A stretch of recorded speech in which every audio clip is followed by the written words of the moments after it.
Right, let's have a look at question 1. We're going to write our first function, and we're going to define a function. So I'll show you the syntax for that very, very shortly.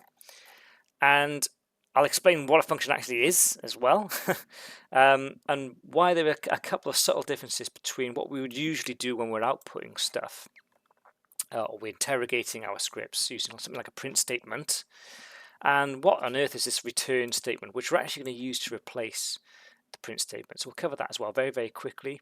Let's write this function. I want a function called triple number, and it's going to take in an input, which is a number, and it's simply going to calculate 3 times that number and spit it back out. Okay, and we're going to test that on a few different inputs here.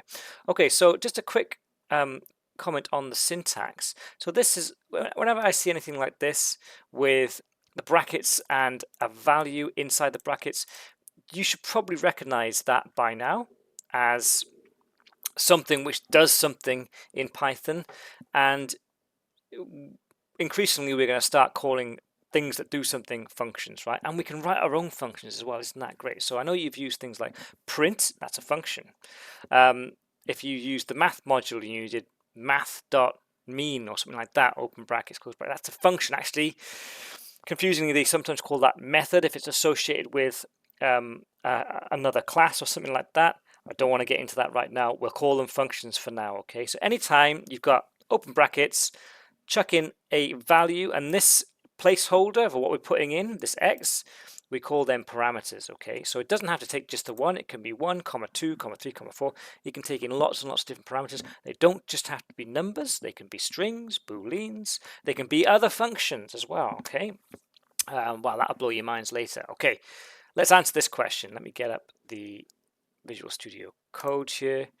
So I'm going to write, and I'll comment this, write a function that takes a numerical input x and returns, return is a keyword here, I'll come back to that in a second, a value 3 times x. Okay, right, so here's the most important thing I'm going to tell you in this video, and that is the syntax for creating your own functions. Can any of you guess? DEF, right? And you can see it's immediately gone blue. Anytime I use those 3 characters, DEF, Python knows I'm about to give it some knowledge, right? So I'm about to create something that I'm going to be able to use over and over again if I want to, by calling the name of the function that I define. So let's define the name of this function. Let's call it triple underscore number. Now, a note on naming conventions for functions in Python. They need to be reasonably descriptive. So I've used a two-word term to describe this. Don't call it function 1 or function 2 or something like that. That's not very helpful for anyone else trying to read your code. Triple number is what I've called it. And if they are 2 words or more than 2 words, don't use spaces. Excuse me. You should use the underscore character. Okay. Right. So the next thing I need to do is actually have an open bracket, and I'm going to put an x in there, and that's going to tell my function that when I use it, I'm expecting the user to put an x in there. Okay, and then I'm going to do something a bit different. Normally, if you were doing this scripting up to now, I would have done print x, or 3 times x. Okay, and that would work, but it's not what we want. Okay, instead, I'm going to do return, and you can see it's got a special shade of purple there, 3 times x. Right, now, it's to show you the difference between what I've just done there, it's probably easier for me to show you. Because if I run this now, nothing will happen. All right, and the reason it hasn't happened, because even though I've defined the function, I haven't called it anywhere in my script. So if I want to use my own function now, I'm going to call triple number, and let's just throw in a number now. Let's call it 10. So I'm expecting 30 to be returned. Let's print that. There you go. Now, you'll notice that still nothing has happened. And that's because I'm using this return rather than a print statement. So it has done this, but because I haven't stored what I've returned anywhere, let's create a new variable called answer equals, and then I'm going to print out the answer, then it will work. And you see I get the 30 there. Now that seems a bit long-winded. Okay, I could have perhaps done print triple number. That would have done the same thing. Okay. Yeah.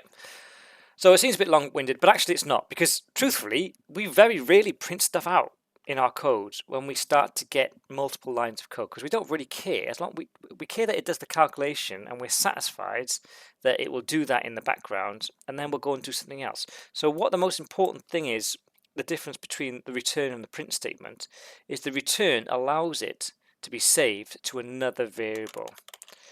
Answer equals triple number x. Okay, and you know I could run that. Doesn't matter. Oh, I made a mistake. I've got to, rather than use x, I've got to put 10 in there. Okay, so there's a slight nuance there between print and return. You're going to use return with your functions. Okay, if I were to do something like this, print 3 times x instead, what do you think would happen?